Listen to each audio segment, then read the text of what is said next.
கேட்க துள்ளி நிற்குதே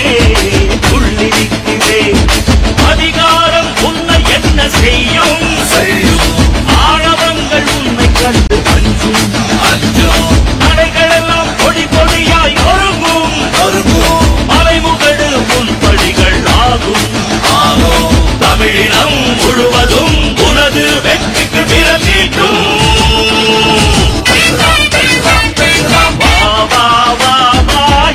தலைவனே அம்மா மக்கள் முன்னேற்ற கழகம் கண்ட தலைவனே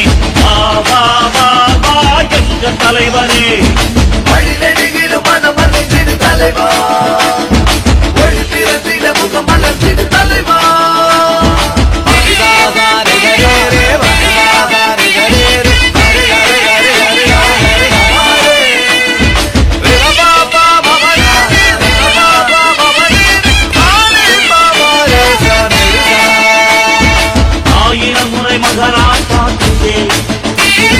தம்பிகள் மரம் அண்ணனாக்குதே ஊர் முறவு ஒன்று சேர்ந்து வாழ்த்து பாடுதே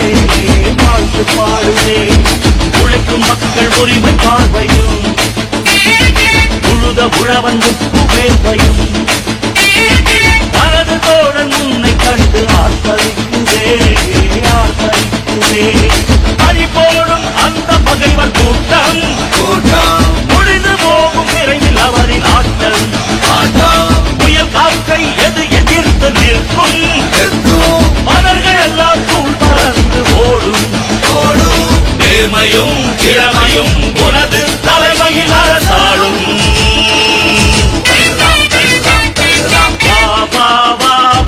எங்க தலைவனே அம்மா மக்கள் முன்னேற்ற கழகம் கண்ட தலைவனே எங்க தலைவனே அம்மா மக்கள் முன்னேற்ற கழகம் கண்ட தலைவனே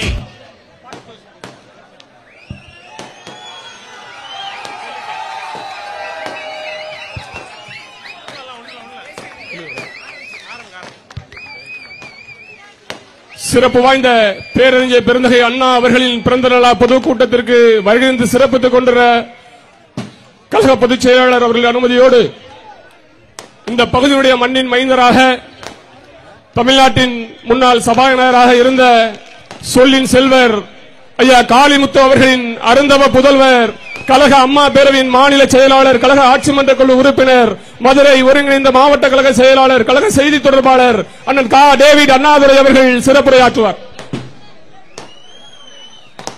தமிழ்தாயின் தலைமகன் பேரறிஞர் பெருந்தகை அண்ணா அவர்களின் 116வது பிறந்த நாள் விழா மாபெரும் பொதுக்கூட்டத்தில் ஒருங்கிணைந்த விருதுநகர் மாவட்ட கழகத்தின் சார்பிலே நடைபெறும் இந்த பொதுக்கூட்டத்தில் கலந்து கொண்டு எழுச்சியுரை ஆற்ற இருக்கின்ற கழகத்தின் பொதுச் செயலாளர் மக்கள் செல்வர் வருங்கால தமிழக முதல்வர் அண்ணன் டிடிவி அவர்களுக்கு எனது நன்றியினை இந்த நேரத்தில் தெரிவித்துக் கொண்டு தமிழ்தாயின் தலைமகன் பேரறிஞர் பெருந்தகை அண்ணா அவர்கள் கத்தியை தீட்டாதே உன் புத்தியை தீட்டு என்று அனைவரையும் சிந்திக்க வைத்த ஒரு மாமனிதர்.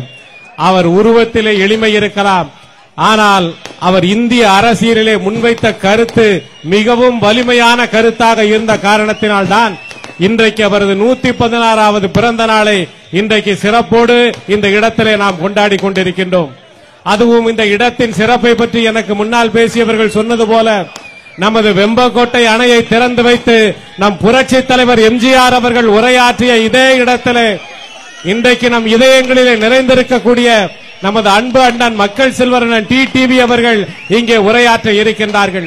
புரட்சி தலைவரும் புரட்சி தலைவி அம்மா அவர்களும் எப்படி அண்ணா வழியிலே நின்றார்களோ அதே வழியிலே நமது மக்கள் செல்வர் அண்ணன் டிடிவி அவர்களும் இன்றைக்கு நம்மை வழிநடத்திக் கொண்டிருக்கின்றார்கள். தலைவராக, அண்ணனாக, அன்னையாக இருந்து நம் அனைவரையும் வழிநடத்தக்கூடிய நல்ல தலைவர் மக்கள் செல்வர் அண்ணன் டிடிவி அவர்கள் என்று சொன்னால் அது மிகையாகாது. இன்றைக்கு அம்மா மக்கள் முன்னேற்ற கழகம் உருவான காலம் முதற்கொண்டு நாம் எதிர்கொண்ட அந்த சவால்களையும் சோதனைகளும் துரோகங்களும் வேறு எந்த அரசியல் கட்சிக்கு ஏற்பட்டிருந்தாலும் அது காலத்திலே காணாமல் போயிருக்கும். ஆனால் அத்தனையும் எதிர்கொண்டு இன்றும் கழகம் கம்பீரமாக நிற்கிறது என்று சொன்னால் அது மக்கள் செல்வர் அண்ணன் டிடிவி தினகரன் என்ற மகத்தான தலைவரை நாம் கொண்டிருக்கின்ற காரணத்தினால்தான். அம்மா மக்கள் முன்னேற்ற கழகம் களங்களிலே வீழ்ந்திருக்கலாம். ஆனால் அம்மா மக்கள் முன்னேற்ற கழகத்தின் போராட்டம் அது எந்த காலகட்டத்திலும் ஓயாது. புரட்சி தலைவி அம்மாவின் ஆட்சியை அமைக்கின்ற வரை அது ஓயாது. அந்த போராட்டத்திலே மக்கள் செல்வர் அவர்கள் நிச்சயம் வெல்வார்கள் என்பதை இந்த நேரத்தில் தெரிவித்துக் கொண்டு, அம்மாவின் தொண்டர்கள் அனைவரும் ஒன்றிணைய வேண்டும் என்ற கருத்தை முன்வைத்து மக்கள் செல்வர் அவர்கள் இன்றைக்கு அதை சொல்லிக் கொண்டிருக்கின்றார்கள். இன்றைக்கு அமைந்திருக்கக்கூடிய திராவிட முன்னேற்ற கழக அரசு அது ராஜதந்திரத்தாலோ மக்களின் செல்வாக்கை பெற்றதாலோ பிரசாந்த் கிஷோரின் ஆலோசனையாலோ கூட்டணியாலோ அமைந்த ஆட்சி கிடையாது. எடப்பாடி பழனிசாமியின் ஆணவத்தினாலே அமைந்த ஆட்சிதான் இன்றைய திராவிட முன்னேற்ற கழக ஆட்சி. மக்களை வஞ்சிக்கும் இந்த ஆட்சியை 2026 தேர்தலிலே வீழ்த்தி காட்டுவோம். புரட்சி தலைவி அம்மாவின் நல்லாட்சியை நிச்சயம் அமைத்து காட்டுவோம். மக்கள் செல்வர் வெல்லும் காலம் வெகு தூரத்திலே இல்லை என்பதை மட்டும் இந்த நேரத்திலே தெரிவித்துக் கொண்டு, அடுத்தபடியாக வருகை தந்திருக்கக்கூடிய உங்கள் அனைவரையும் வரவேற்கின்ற வகையிலே விருதுநகர் மத்திய மாவட்ட கழக செயலாளர் என் பாசத்திற்குரிய ஆரியர் சகோதரர் பயில்வான் சந்தோஷ்குமார் அவர்கள் இப்பொழுது வரவேற்புரை ஆற்றுகிறார்கள்.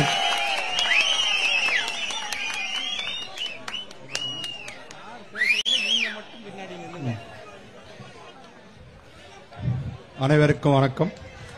மாண்புமிகு புரட்சி தலைவி அம்மா அவரின் நல்லாசியுடனும் அம்மா மக்கள் முன்னேற்ற கழகத்தின் ஒருங்கிணைந்த விருதுநகர் மாவட்டத்தின் மாவட்ட கழகத்தின் சார்பாக பேரறிஞர் அண்ணா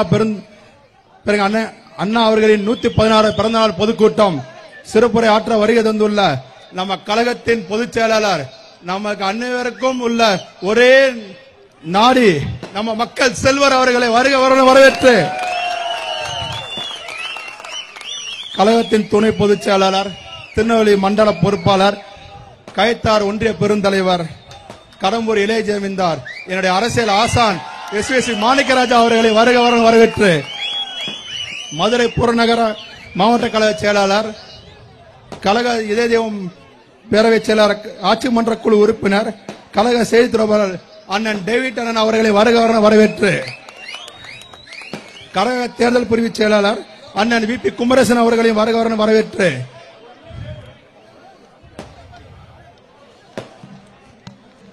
இங்கே முன்னிலை வைத்திருக்கின்ற விருதுநகர் கிழக்கு மாவட்ட செயலர் வி மணிமலர் அவர்களையும், விருதுநகர் மேற்கு மாவட்ட கழக செயலர் நக்கம்பலம் கே காளிமுத்து அவர்களையும், கழக அமைப்பு செயலர் ஏ சிவபெருமாள் அவர்களையும், டி ஜங்கிசன் கழக அமைப்பு செயலர் அவர்களையும், பி மனோகரன் கழக அமைப்பு செயலர் அவர்களையும், கழக இலங்கை பாசறை செயலர் வி மணிகண்டன் அவர்களையும், வருகை வந்துள்ள அனைத்து உள்ளங்களையும் மட்டுமல்லாமல் விருதுநகர் மத்திய கழகத்தின் சார்பாகவும் விருதுநகர் மத்திய கழக நிர்வாகிகளும், விருதுநகர் மேற்கு மாவட்ட கழகத்தின் நிர்வாகிகளும், விருதுநகர் கிழக்கு மாவட்ட நிர்வாகிகள் அனைவரும் வரவேற்று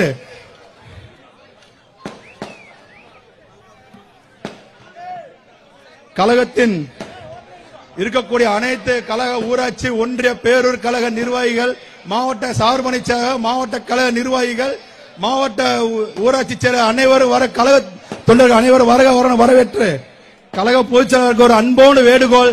விருதுநகர் மத்திய மாவட்டத்தின் சார்பாக மட்டுமில்லாமல் விருதுநகர் ஒருங்கிணைந்த மாவட்டத்தின் சார்பாக மக்கள் செல்வர் அவர்களை சாத்தூர் தொகுதியில் நிற்க வேண்டும் என்பதை அன்போடு கேட்டுக்கொண்டு, வருகின்ற சட்டமன்ற தலைவரை நிற்க வேண்டும் என்பதை அன்போடு கேட்டுக்கொண்டு அனைவரும் கர ஒழுசத்தோடு எழுப்பி மக்கள் செல்வரை வருகின்ற 2026 சார்ஜ் கோட்டையில் கொடியேற்றுவதற்கு இதுவே ஒரு முதல் பணி என்பதை உங்கள் அனைவரும் முன்பு கேட்டுக்கொண்டு விடைபெறுகிறேன். நன்றி, வணக்கம்.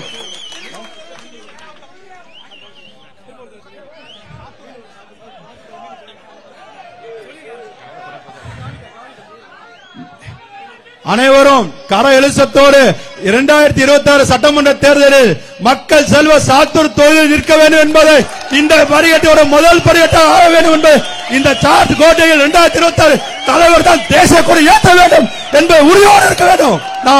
நன்றி, வணக்கம்.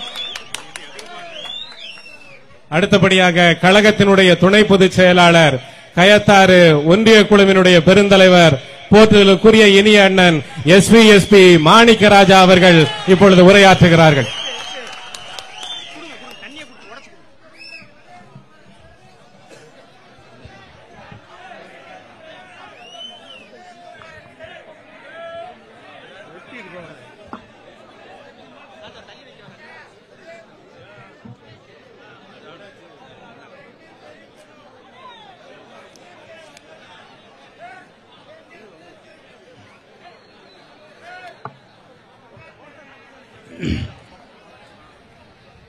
சார்கிட்ட வரும்போதே நான் சொன்னேன்,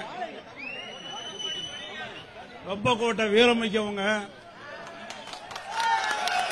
ஆனா ரொம்ப கட்டுப்பாடா நாங்க பேசுற ஆட்களுக்கு இடைஞ்சல் இல்லாம கட்டுப்பாடு கண்ணியத்தோடையும் நடக்கக்கூடியவங்க நான் கார்ல சொல்லிட்டு வந்திருக்கேன். அந்த மரியாதையை காப்பாற்றணும். சத்தம் இல்லாம உட்காந்து பேசுங்க. என்ன கூப்பாடு போட்டு பேசவே முடியாது.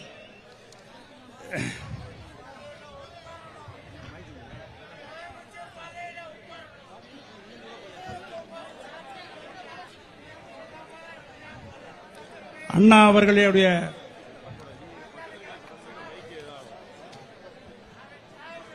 நூற்றி 16வது ஆண்டு பிறந்த நாளையொட்டி இங்கே நடைபெறுகின்ற கூட்ட விழாவிற்கு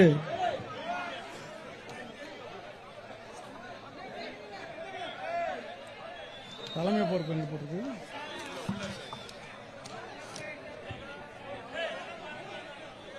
முன்னிலை வைக்கின்ற மதிப்பிற்கும் மரியாதைக்குரிய மாவட்ட கழக செயலாளர், விருதுநகர் கிழக்கு மாவட்ட கழக செயலாளர் மணிமலர் அவர்களே,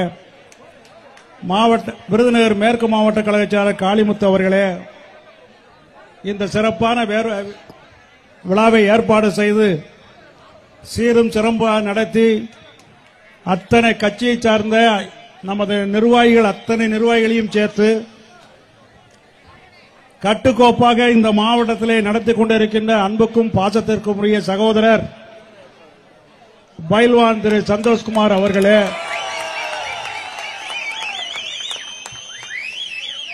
இந்த விழாவிலே தலைவரோடு வந்து இந்த கூட்டத்தை பெருமைப்படுத்திக் கொண்டிருக்கின்ற கழகத்தின் துணை பொதுச் செயலாளர், மதிப்பிற்கும் மரியாதைக்கும் உரிய எக்ஸ் எம்எல்ஏ அண்ணாச்சி ரங்கசாமி அவர்களே, தலைமை நிலைய செயலாளர் அன்புக்குரிய சகோதரர் ராஜசேகர் அவர்களே, தஞ்சாவூர் மாநகர் மாவட்ட செயலாளர் ராஜேஷ் அவர்களே, அண்ணனோடு எப்பொழுதும் உடனிருந்து வலதுகரமாக செயல்பட்டுக் கொண்டிருக்கின்ற கழகத்தின் இதய தெய்வ அம்மா தொழிற்சங்க செயலாளர் அன்புக்குரிய செல்லப்பாண்டியன் அவர்களே, உங்க அத்தனை பேரையும் சொல்லணும்னு எங்களுக்கு ஆசை இருக்கு. ஆனா நேரம் காலம் இல்ல. யாரும் வருதுகள் படக்கூடாது, கல்ல கொண்டு எரியக்கூடாது, பாண்டியமாருக்கு வேகம் வந்துடக்கூடாது. ஆகவே இந்த விழாவிலே கலந்து கொண்டிருக்கின்ற நம்மளை எல்லாம் வழிநடத்தி செல்லுகின்ற எந்நிலையிலும் தன்னிலை தாழாத ஒரு தலைவர், சோதனை வந்தாலும் சரி வெற்றி தோல்வி வந்தாலும் சமநிலையில் செயல்பட்டுக் கொண்டிருக்கின்ற இந்த சென்னை மாகாணத்திலே ஒரே ஒரு தலைவர் நமது பொதுச் செயலாளர். எல்லோரும் மக்களை நம்பி, கட்சிக்காரர்களை நம்பி என்று யாருமே சொல்லாமல் தொண்டனை நம்பி நான் அரசியல் செய்கிறேன் என்று சொல்லுகின்ற ஒரே ஒரு தலைவர் அன்புக்குரிய சகோதரர் நமது பொதுச் செயலாளர் அவர்கள். வெம்பக்கோட்டைக்கு வர வேண்டும் என்று பல ஆண்டுகளாக நீங்கள் கோரிக்கை வைக்கின்ற பொழுதெல்லாம் வர முடியாத ஒரு சூழ்நிலை ஏற்பட்டது. சிமெண்ட் ஃபேக்டரியுடைய திறக்க வேண்டும் என்பதற்காக போராட்டம் நாம் அறிவிக்கின்ற பொழுது தலைவர் ஒத்துக்கொண்டு உங்களோடு கலந்து நான் போராடுகிறேன் என்று சொல்லுகின்ற நிலையில் கொரோனா வந்த காரணத்தினால் அங்கு வர முடியாத நிலை ஏற்பட்டது. ஆகவேதான் அண்ணா பிறந்த நாளை சாத்தூரிலே கொண்டாடலாம் என்று சொல்லுகின்ற பொழுது இங்கே இருக்கின்ற நிர்வாகிகள் அத்தனை பேரும் என்னிடம் வந்து வெம்பக்கோட்டையில் தான் வைக்க வேண்டும், தலைவர்கள் மீது பாசமும் பற்றும் கொண்டிருக்கின்றவர்கள் நாங்கள், எந்த தேர்தல் வந்தாலும் எந்த ஒன்றியத்தை எண்ணி பார்த்தாலும் வெம்பக்கோட்டை ஒன்றியம்தான் அம்மா மக்கள் முன்னேற்ற கழகத்தின் கோட்டையாக இருக்கிறது. ஆகவே தலைவர் அவர்களை கூட்டி வர வேண்டும் என்று ராஜா என்று நீங்கள் வேண்டுகோள் விடுத்தீர்கள். தலைவரிடம் நான் வேண்டுகோளாக வைக்கின்ற பொழுது நிச்சயமாக சமீபத்தில் தான் போலித்தேவர் அவர்களுக்கு வந்துவிட்டு சென்றார்கள். இருந்தாலும் கூட உங்களுடைய அழைப்பை ஏற்று, உங்களுடைய வேண்டுகோளை ஏற்று, உங்களுடைய விருப்பத்தை ஏற்றுக்கொண்டு இன்று தலைவர் அவர்கள் இங்கே அமர்ந்திருக்கின்ற நம்ம பொதுச் செயலாளர் அவர்கள் நம் மீது பற்றும் பாசமும் கொண்டவர்கள் என்பது உங்களுக்கு நன்றாக தெரியும். அவருக்காக உயிரை கூட தியாகம் செய்யக்கூடியவர்கள் இந்த வெம்பக்கோட்டையை சார்ந்த மக்கள் என்பதையும் தலைவர் அவர்கள் அறிவார்கள். அந்த வகையிலே பேரறிஞர் அண்ணா அவர்களின் எண்ணங்களையும் அறிஞர் அண்ணாவை பொறுத்தமட்டில் அறிவாற்றல் மிக்கவர், எழுத்தாளர். எம்ஜிஆரை பொறுத்தமட்டில் அன்பு மிக்கவர், பாசம் மிக்கவர். அம்மாவை பொறுத்தமட்டில் ஆளுமை சக்தி உள்ளவர்கள். அத்தனை பேரையும் ஒருங்கே பெற்ற குணத்தை பெற்றவர் தான் நமது பொதுச் செயலாளர் டிடிவி சார் என்பதை நீங்கள் மனதிலே கொள்ள வேண்டும். என்றிருந்தாலும் டிடிவி தினகரனாகிய நான் என்ற பெயர் நிச்சயமாக கோட்டையிலே ஒலிக்க போரிய நேரத்தில் வெகு தொலைவில் இல்லை என்பதை நீங்கள் எண்ணிக்கொள்ள வேண்டும். அண்ணா பிறந்த நாள் என்பது எந்த இடத்தில் நடந்தாலும் தலைவருக்கு மறக்க முடியாத ஒரு நிகழ்வாக இன்று வெம்பக்கோட்டையிலே நிகழ்த்தி காட்டியிருக்கின்றீர்கள். நான் போஸ் போன்றவருடன் நேற்று நான் மேடை பார்க்க வந்திருக்கின்ற பொழுது, ரூட்டுகளை பார்க்க வந்திருக்கும் போது சொன்னேன், 10,000 ஜனத்தொகை உள்ள இந்த வெம்பக்கோட்டையிலே தலைவரை கூட்டு வர வேண்டும் என்று சொல்லியிருக்கிறேன். நான் கூட்டிக் கொண்டு வருவேன். கூட்டம் குறைவாக இருந்தால் போஸ் அவர்களே தலைவரிடம் பரிந்துரை பண்ணி நடவடிக்கை எடுப்பேன் சொன்ன விளையாட்டா. ராஜா, கூட்டம் குறைவாகவோ தலைவருக்கு வரவேற்பு கம்மியாக இருந்தால் நீங்கள் என்ன சொன்னாலும் நான் கட்டுப்படுவேன் என்று மாநில பொறுப்பாளர் சொன்னார். அதே நேரத்தில் சந்தோஷம் சொன்னார், நிச்சயமாக கட்டுப்பாடாக தலைவருக்கு இடையூறு இல்லாமல் தலைவர் பேசுகின்ற பொழுது சத்தமே இல்லாமல் எல்லோரும் ஆரவாரம் செய்வது என்பது ஆரவாரம் செய்து கொண்டே இருந்தீர்கள். ஆனால் நீங்கள் அன்பு பாசத்தால் செய்தாலும் கூட தலைவருக்கு அது இடையூறாக இருக்கும். அவர் பேச வேண்டிய கருத்துக்களை, உங்களிடம் வந்து புகுத்த வேண்டிய கருத்துக்களை தெளிவாக தலைவர் அவர்கள் சொல்ல முடியாது. தலைவர் சிறப்பாக பேச வேண்டும், தலைவர் நீண்ட நேரம் பேச வேண்டும் என்று உங்களுக்கு எண்ணம் இருந்தால், கட்டுப்பாடு உள்ளவர்கள், வீரமிக்கவர்கள், எதையும் துணிச்சலாக செய்யக்கூடியவர்கள் கட்டுப்பாடுடன் இருக்க வேண்டும் என்று உங்களை கேட்டுக்கொண்டு, வெம்பக்கோட்டை நிகழ்வு உண்மையிலேயே எனக்கே மறக்க முடியாத ஒரு நிகழ்வாக இருக்கிறது. பல கூட்டங்களுக்கு நான் வந்திருந்தாலும் இந்த எழுச்சியை வந்து உங்கள் முகத்திலே ஒரு பார்மாலிட்டியான முகம் இல்ல, தலைவர் மீது வைத்திருக்கின்ற வெறி போட்ட வெறியமாக இருக்கிறீர்கள். அந்த வகையிலே மாவட்ட சந்தோஷ் அவர்கள் இங்கே தேர்ந்தெடுத்தது சிறப்பான ஒரு இடத்தையும் சிறப்பான மக்கள் இருக்க இடத்தையும் தேர்ந்தெடுக்கிறார் என்று நினைக்கின்ற பொழுது சந்தோஷுக்கு மறுபடியும் இங்கே இருக்கின்ற விருதுநகர் மாவட்டத்தைச் சேர்ந்த மாவட்ட செயலாளர்கள், எங்களோடு வந்திருக்கின்ற மாவட்ட செயலாளர்களை பொறுத்தமட்டில் தென்மண்டலத்திலே எந்த கூட்டங்கள் நடைபெற்றாலும் 12 மாவட்ட செயலாளரோடு நான் செயல்பட்டுக் கொண்டிருக்கின்றேன்.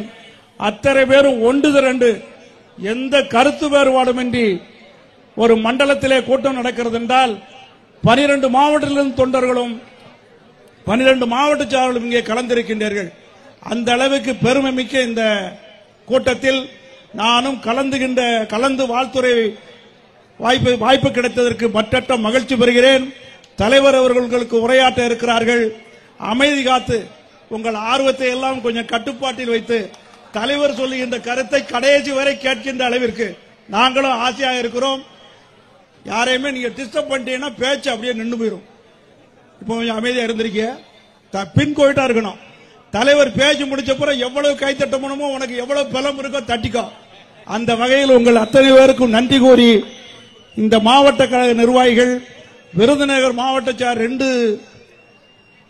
3 மாவட்ட சாரும் இணைந்து நடத்துகின்ற இந்த விழாவை சீரும் சிறப்புமாக நடத்தி கொடுத்த ஒன்றிய செயலாளர்கள், நகர கழக செயலாளர்கள், பேரூர் கழக செயலாளர்கள், அணி செயலாளர்கள், ஒட்டுமொத்த உங்கள் அத்தனை பேருக்கும் நன்றி கூறி விடைபெறுகிறேன். நன்றி, வணக்கம்.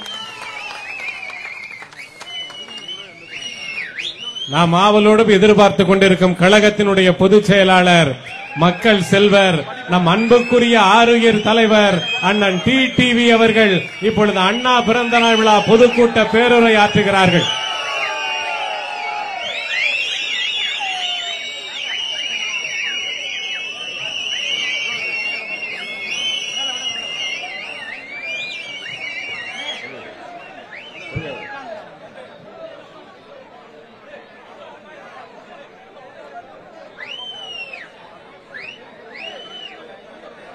பேரறிஞர் பெருந்தகை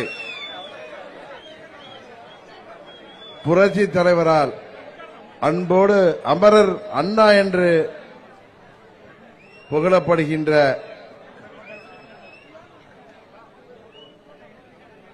பேரறிஞர் அண்ணா அவர்களின் 116வது பிறந்த நாள் விழா பொதுக்கூட்டம் இங்கே நமது விருதுநகர் மாவட்ட கழகத்தின் சார்பாக வெம்பக்கோட்டையில் நடைபெறுகின்ற இந்த கூட்டத்தில்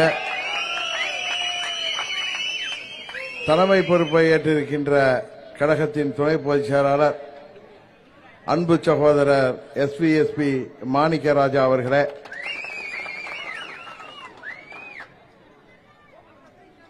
வரவேற்புரையாற்றிய எனது அன்பு தம்பி விருதுநகர் மத்திய மாவட்ட கழக செயலாளர் பயில்வான் KS சந்தோஷ்குமார் அவர்களே, அவரோடு தோளோடு தோள் நின்று இந்த நிகழ்ச்சிக்கு கடுமையாக உழைத்திட்ட இந்த நிகழ்ச்சியின் முன்னிலை பொறுப்பாளர்கள் விருதுநகர் மேற்கு மாவட்ட கழக செயலாளர் இன்றைக்கு வர முடியவில்லை என்றாலும் அவரை நான் பெரியவர்னு சொன்னா அவர் வருத்தப்படுவார், வயசாயிட்டா எனக்கு அண்ணன் காளிமுத்து அவர்களே, விருதுநகர் கிழக்கு மாவட்ட கழக செயலாளர் அன்பு சகோதரர் மணிமலர் அவர்களே, மற்றும் இந்த இனிய நிகழ்ச்சியில கலந்து கொண்டு சிறப்பு செய்து கொண்டிருக்கின்ற நமது சோழமண்டல தளபதிகள் கழக துணை பொதுச் செயலாளர் அண்ணன் ரங்கசாமி அவர்களே, கழக தலைமை நிலைய செயலாளர் அன்பு சகோதரர் தொட்டியம் ராஜசேகரன் அவர்களே, அவரோடு இங்கே வருகை புரிந்திருக்கின்ற தஞ்சை மாநகர் மாவட்ட செயலாளர் அன்பு சகோதரர் ராஜேஸ்வரன் அவர்களே, திருச்சி புறநகர் தெற்கு மாவட்ட செயலாளர் கலைச்செல்வன் அவர்களே, கழக அம்மா தொழிற்சங்க பேரவையின் செயலாளர் சகோதரர் செல்வபாண்டியன் அவர்களே, சிறுபான்மை நல பிரிவின் செயலாளர் அன்பு சகோதரர் துருக்கி ரஃபீக் அவர்களே, மற்றும் கழகத்தின் தேர்தல் பிரிவு செயலாளர் எனது அருமை சகோதரர் VP குமரேசன் அவர்களே, கழக அமைப்பு செயலாளர்கள் அன்பு சகோதரர் ஜெங்கின்ஸ் அவர்களே, சிவபெருமான் அவர்களே, PR மனோகரன் அவர்களே, முத்தமிழ் வித்தகர் இந்த மண்ணுக்கு சொந்தக்காரர் மறைந்த டாக்டர் காளிமுத்து அவர்களின் அன்பு மகன் டேவிட் அண்ணாதுரை அவர்களே, இளைஞர் பாசறையின் செயலாளர் அன்பு தம்பி மணிகண்டன் அவர்களே, மற்றும் இந்த நிகழ்ச்சியிலே கலந்து கொண்டு சிறப்பு செய்து கொண்டிருக்கின்ற நமது திருநெல்வேலி மாநகர் மாவட்ட கழக செயலாளர் அன்பு தம்பி இசக்கிமுத்து அவர்களே,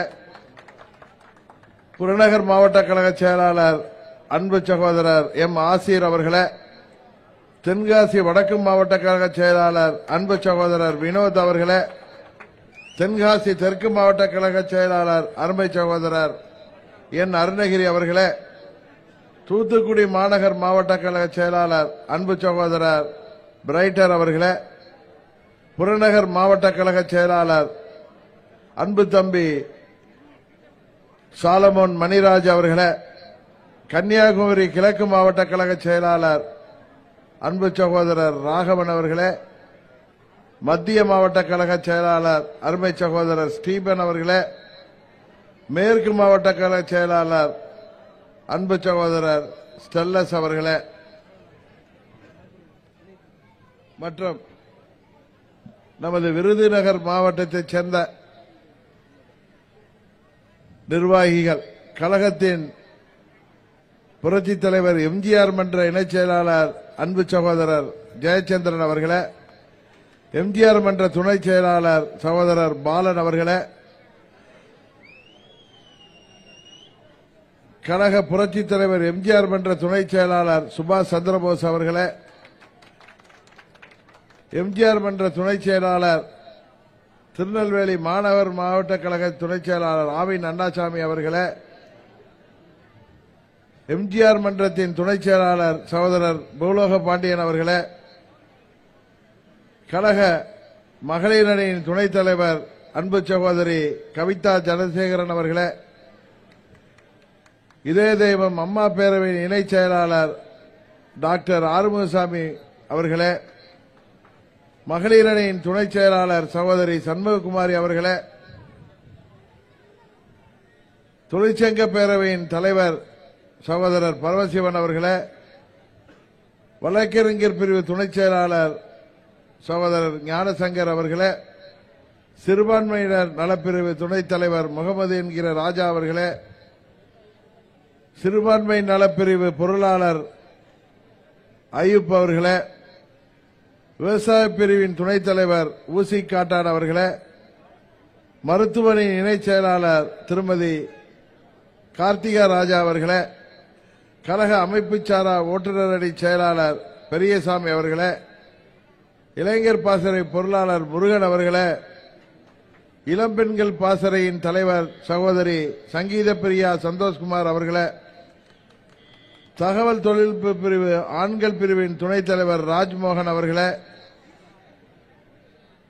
தகவல் தொழில்நுட்ப பிரிவு இணைச் செயலாளர் தம்பி ராஜா அவர்களே, வர்த்தகனின் இணைச் செயலாளர் பாக்கிய செல்வன் அவர்களே, மற்றும் நமது விருதுநகர்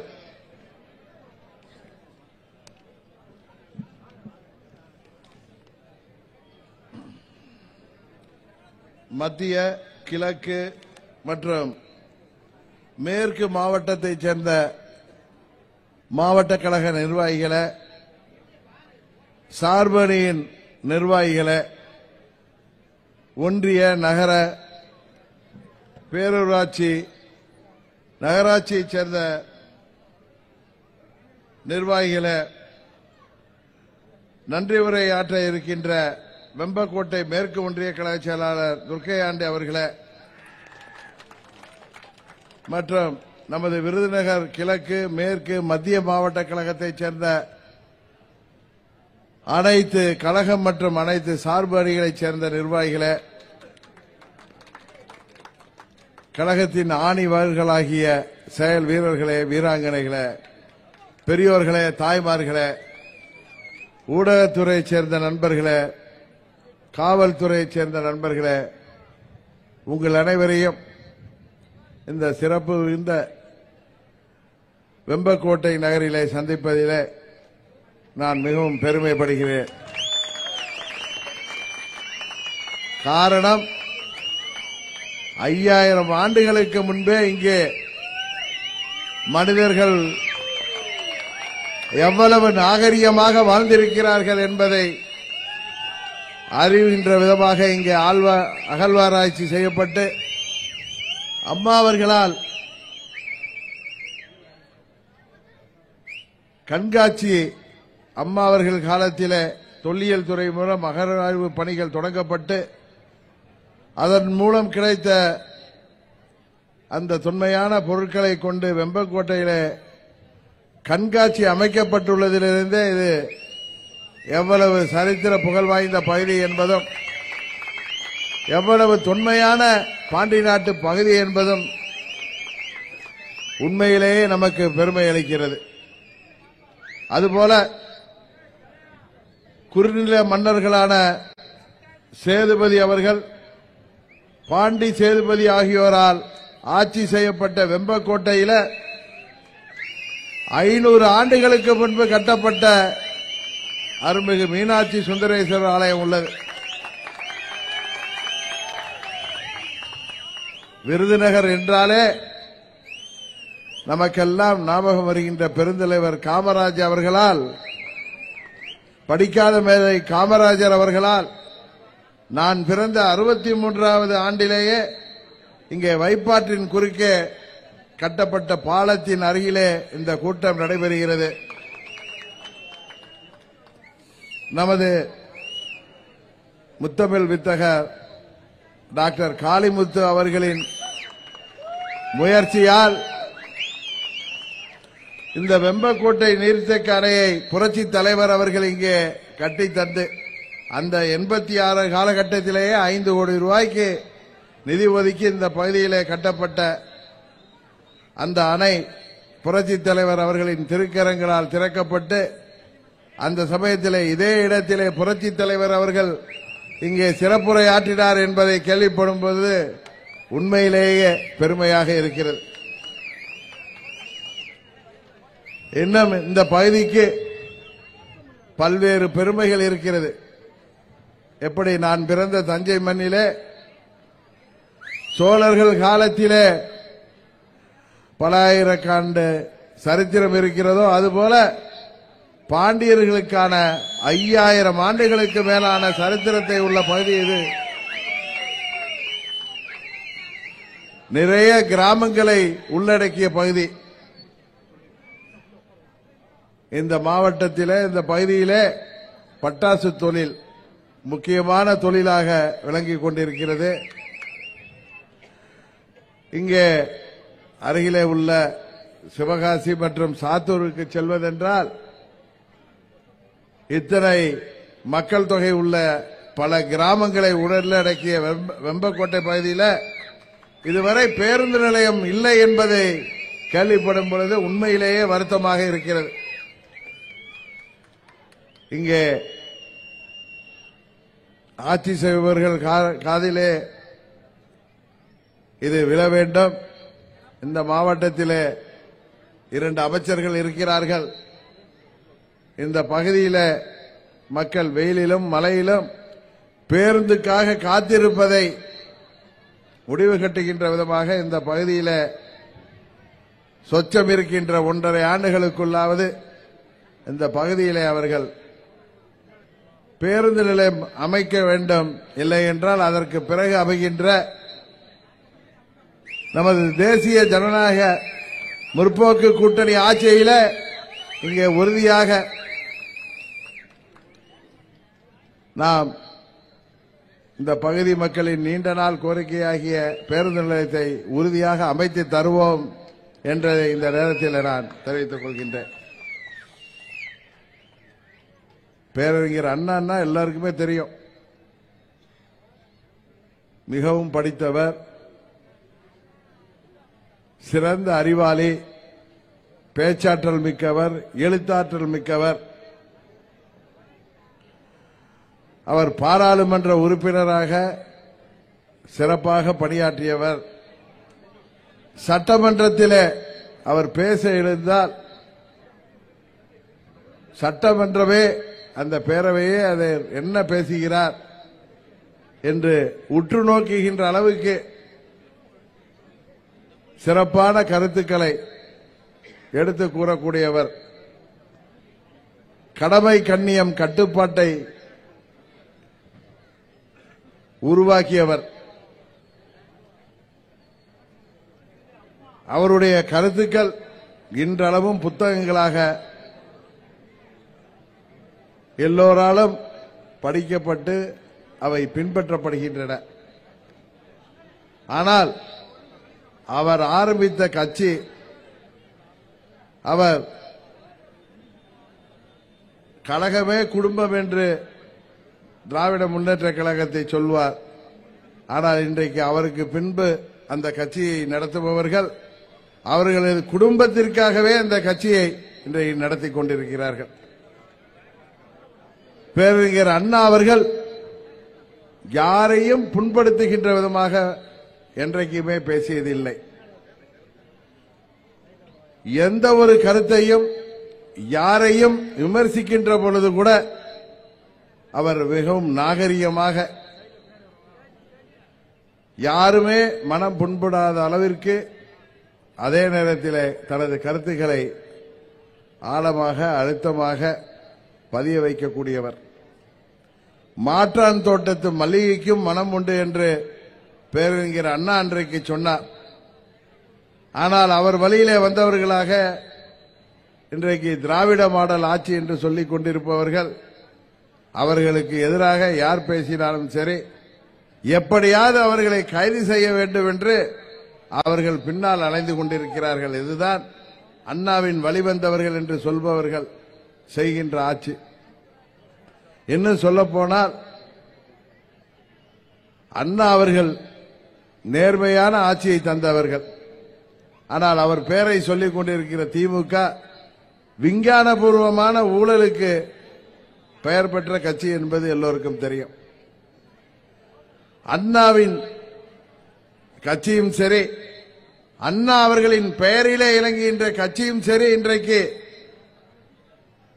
எப்படியெல்லாம் சின்னாபின்னமாகி கொண்டிருக்கிறது என்பதை எண்ணி பார்க்கும் பொழுது உண்மையிலேயே எல்லோருக்கும் வருத்தம் அளிக்கிறது. அண்ணா அவர்கள் எந்த ஒரு மதத்திற்கும் எந்த ஒரு இனத்திற்கும் எதிரானவர் அல்ல. அவர் திராவிடம் என்று சொல்லிக்கொண்டு, திராவிடர்கள் என்று சொல்லிக்கொண்டு ஜாதி பற்றி, ஜாதி வெறியிலே அலைபவர்கள் ஆரியத்திற்கும் கேடானவர்கள், ஆரியர்களை விட கேடானவர்கள் என்று அண்ணா சொல்லியிருக்கிறார். அவருடைய எழுத்துக்களிலே ஆரியம் என்பது ஏதோ தனிநபர்களை குறிப்பதல்ல, அது ஒரு கருத்துரையாடல், கருத்தியலுக்கு எதிரானதுதான் அண்ணாவின் கொள்கையாக இருந்தது. அண்ணா அவர்கள் பலமுறை சொல்லியிருக்கிறார்கள், ஆரியம் என்கிற கருத்தியலை ஆரியர்களின் துணையோட நாம் அதை முறியடிக்க வேண்டும் என்று. அவருடைய கனவு பலிக்கின்ற விதமாக அம்மா அவர்கள், பிராமணராக பிறந்த அம்மா அவர்கள், அண்ணா அவர்களின் வழியிலே அவரது அரசியல் வாரிசாக அண்ணா அவர்களின் பெயரிலே உள்ள இயக்கத்திலே 30 ஆண்டு தலைமை பொறுப்பிலே இருந்து, அவர் ஒரு பிராமணராக இருந்தாலும் பிராமியனத்தை எல்லாம் கடந்து அவர் தமிழ்நாட்டு மக்களுக்காக, ஏழை எளிய மக்களுக்காக, ஜாதி மதங்களை எல்லாம் கடந்து அவர் தமிழகத்திற்கு பல்வேறு திட்டங்களை வழங்கி வாழ்ந்து சென்றார். அவர்தான் உண்மையான அம்மாவின் திராவிட கனவை நிறைவேற்றியவர் என்பதை இந்த நேரத்திலே நான் பெருமையோடு சொல்லிக்கொள்ள கடமைப்பட்டிருக்கின்றேன். எதற்கெடுத்தாலும் திராவிட மாடல், திராவிட மாடல் இன்னைக்கு முதலமைச்சர் சொல்லிக் கொண்டிருக்கிறார். ஆனா அண்ணா அவர்கள் சொன்ன திராவிடம் இதுவல்ல. இன்னும் சில பேர் தேசியம், தமிழ் தேசியம் என்றெல்லாம் நம்மிடையே, இளைஞர்களிடையே தேவையற்ற கருத்துக்களை, வீண் பிரிவினைகளை உருவாக்கி வருகிறார்கள். திராவிடம், ஆரியம், தமிழ் தேசியம் என்று பேசுவதையெல்லாம் விட மனிதம் பற்றி அவர்கள் வருங்கால சந்ததிக்கு எடுத்துச் சொல்வதன் மூலம்தான் தமிழ்நாடு அமைதி பூங்காவாக திகழ முடியும் என்பதை அண்ணா அவர்களின் வார்த்தையிலே சொல்ல வேண்டும் என்றால், ஜாதி மதங்களுக்கெல்லாம் அப்பாற்பட்டு தமிழ்நாடு வழிநடத்தப்பட வேண்டும் என்பதை இந்த நேரத்தில் நான் அவர்களுக்கும் நினைவூட்ட விரும்புகிறேன். ஏன்னா இப்பெல்லாம் மேடையில் நீங்க பார்த்திருப்பீங்க, தொலைக்காட்சிகள்ல பல தலைவர்கள், பிற கட்சிகளிலே பல கட்சிகளில் தலைவர்கள் மறைந்த தலைவர்களை விமர்சிக்கும் பொழுது நாகரிகம் எல்லாம் விட்டுவிட்டு நாக்கூசுகின்ற விதத்திற்கு அநாகரிகமாக நாம் எல்லாம் வருத்தப்படுகின்ற அளவிற்கு மறைந்த தலைவர்களையும் மற்ற அரசியல் கட்சியைச் சேர்ந்தவர்களையும் விமர்சிப்பது உண்மையிலேயே வருத்தம் அளிக்கிறது. காரணம், ஜனநாயகத்திலே சுதந்திரம் உண்டு, யாரை பற்றி எதையும் பேசலாம் என்பதையெல்லாம் விட நாகரிகமாக நாம் எதிர்ப்பவர்களை விமர்சிக்க வேண்டும் என்பதையெல்லாம் இன்று மறந்துவிட்டார்கள். தயவு செய்து அவர்களெல்லாம் அண்ணா அவர்கள் ஆற்றிய உரைகளை, அண்ணா அவர்கள் எழுதிய புத்தகங்களை, அண்ணா அவர்கள் சொல்லிய கருத்துக்களை தயவு செய்து பின்பற்றினால் வருங்கால சமுதாயத்திற்கு நாம் நல்லதொரு வழிகாட்டுதலை தர முடியும். ஏனென்றால் தினமும் தொலைக்காட்சியிலே பார்க்கும் பொழுது சில கட்சிகளின் தலைவர்கள் பேசுவது உண்மையிலேயே அரசியலிலே ஒரு கட்சியின் தலைவராக நமக்கு வருத்தம் அளிக்கிறது, வெட்கப்பட வைக்கிறது. இங்கே ஊடகத்தைச் சேர்ந்த நண்பர்கள் வந்திருப்பார்கள்.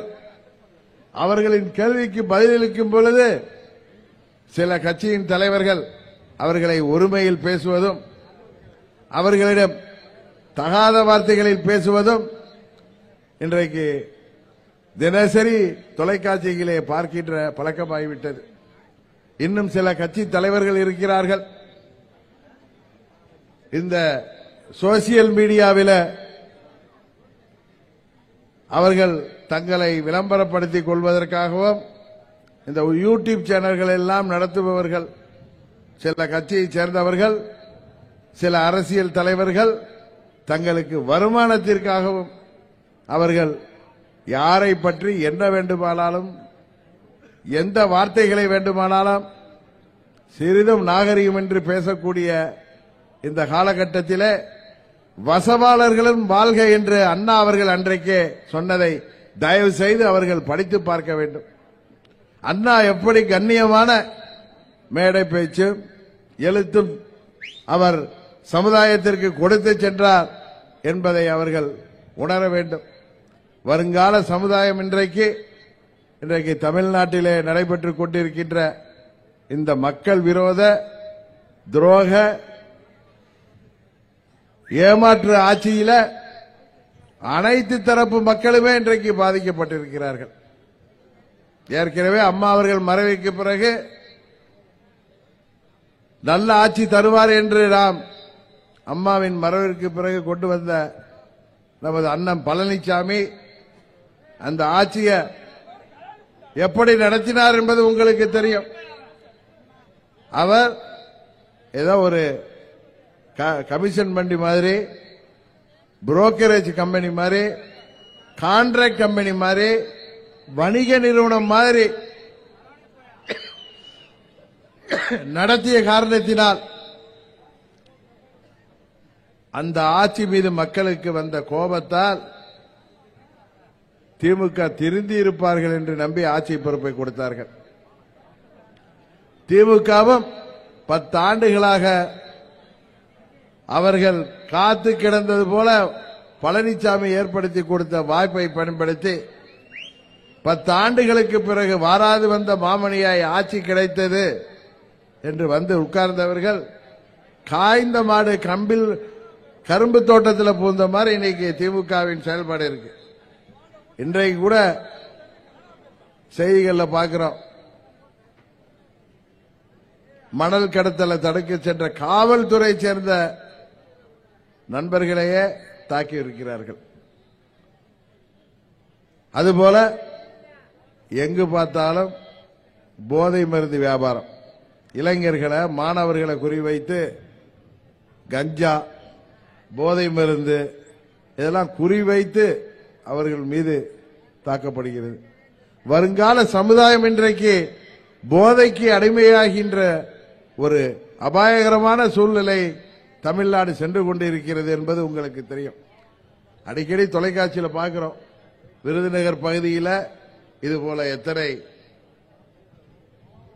நாம் சொல்லவே முடியாத அளவிற்கு வருத்தப்படுகின்ற அளவுக்கு கொலைகள், கொள்ளைகள், செயின் பறிப்பு, செல்போன் திருட்டு, பெண்களுக்கு எதிரான வன்கொடுமைகள், கூலிப்படைகளால் கொலைகள், இந்த ஆட்சியில சட்டம் ஒழுங்கு சந்தி சிரித்துக் கொண்டிருக்கிறது. காவல்துறை கைகள் கட்டப்பட்டிருக்கின்றது. காவல்துறையில இன்றைக்கு ஏவல் துறையாக காவல்துறை ஆக்கப்பட்டிருக்கிறது. அம்மா அவர்கள் இருந்த பொழுது நமது கட்சிக்காரர்கள் மந்திரியாக இருப்பவர் கூட மாவட்ட செயலாளர் யாருமே எஸ்பியிடமோ ஏன் அந்த ஸ்டேஷன் இன்ஸ்பெக்டரிடமோ வரம்பு மீறி சட்டத்திற்கு புறம்பாக எந்த உதவியையும் கேட்டுவிட முடியாது.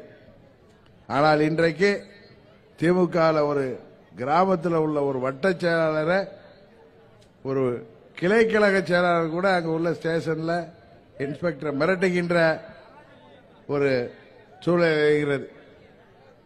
போதை மருந்து வியாபாரம் தமிழ்நாட்டில் கொடி கட்டி பறக்குது. அதுக்கு ஆளுங்கட்சி உதவியோடு அது நடைபெற்று வருகிறது. இன்னும் சொல்ல போனா ஆளுங்கட்சியை சேர்ந்த நிர்வாகிகளுடைய துணையோடு அது நடைபெற்று வருகிறது. இதுதான் இன்றைக்கு தமிழ்நாட்டின் நிலைமை. இதே நிலை நீடித்தால் தமிழ்நாடு பீகாரை எல்லாம் தாண்டி போயிடும். இன்றைக்கு பீகார் ஒரு யூபி எல்லாம் இன்றைக்கு அமைதி பூங்காவாக திகழ தொடர்ந்து விட்டது. இன்றைக்கு தமிழ்நாட்டில் சட்டம் ஒழுங்கு சந்தித்திருக்கிறது. இளைஞர்களுக்கெல்லாம் வேலை வாய்ப்பை உருவாக்கி தருவோம், படித்தவர்களுக்கு வேலை வாய்ப்பை உருவாக்கி தருவோம்னு தேர்தல் வாக்குறுதியில் முதலமைச்சர் சொன்னார். அதில் நம்மளாம் என்ன நினைச்சோம், படித்த இளைஞர்களுக்கெல்லாம் அரசுல உள்ள காலி இடங்கள் எல்லாம் பணியமர்த்துவார்கள், தொழிற்சாலைகள்லாம் புதிதாக தொடங்கப்பட்டு அவர்களுக்கு வேலை கிடைக்கின்றன. ஆனால் இளைஞர்களுக்கெல்லாம் இன்றைக்கு போதை மருந்து கலாச்சாரத்துக்கு அடிமையாகி கொலை செய்கின்ற கூலிப்படைகளாக இன்றைக்கு இளைஞர்கள், படித்த இளைஞர்கள், 25 வயதுக்கு உட்பட்ட இளைஞர்கள் 5000த்திற்கும் 10,000த்திற்கும் இன்றைக்கு கூலிப்படைகளாக மாறுகின்ற சூழ்நிலை இருக்கு. நீங்க பார்த்திருக்கீங்க எவ்வளவு கொலைகள். அரசியல் தலைவர்களாக இருக்கட்டும், பொதுமக்களாக இருக்கட்டும், சாதாரணமானவங்களாக இருக்கட்டும், யாருன்னு தெரியாதவங்கள 5000 ரூபாய்க்காக போதைக்கு அடிமையான இளைஞர்கள் இன்றைக்கு வெட்டி விட்டு ஜெயிலுக்கு செல்கின்ற நிலைமை வருது. இதற்கெல்லாம் காரணம் இதையெல்லாம் கட்டுப்படுத்தாத தமிழ்நாட்டு அரசுதான் என்பது எல்லோருக்குமே நன்றாக தெரியும்.